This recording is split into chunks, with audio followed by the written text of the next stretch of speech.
yurgan bo'lsa mana shu mashinasidan olib kelib ber deyman. Misol Tailandda yurgan odamlarga Tailanddan shunaqa urug' olib kelib ber deyman. Ana shunaqa qilib ko'paytiraman. Agarda siz bu videomizni ko'rib turgan aziz yurtdoshlarimiz sizni ko'rib turib, shu o'simliklaringizdan siz olishni xohlashsa, kerakli ularga hamyonbop bo'lgan narxda qilib bera olasizmi? Albatta qilib beraman. Respublikamiz bo'ladimi, chet elda bo'ladimi, urug'lardan albatta yetkazib beraman. Hamma bundan ekish kerak. Juda ham shifobaxsh narsa bular. Hamma uchun foydali. Albatta yetkazib beramiz. Qiziqadigan odamlarga yetkazib beramiz. Bu tadbirkorligingiz bilan qachondan beri shug'ullanasiz?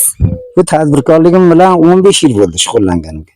Mana bir necha televideniyalardan taklif qilishgan, mana efirda To'raxonda chiqdim. Undan keyin Namanganda guldasta ko'rsatuvlariga bir necha bor taklif qilishdi. Boshqa viloyatlardan telefon qilishadi, shu urug'dan jo'nating deb pochta orqali urug'dan jo'natyapman. Ular ham ekishyapti. Buni tatbiq qilamiz. Juda ko'pchilik eksa ham shifobaxsh, ham ro'zg'orda ham ishlataveradi buni. Juda ham ajoyib, chiroyli ashqovoqlar, turli-tuman narsalar. Shunaqa.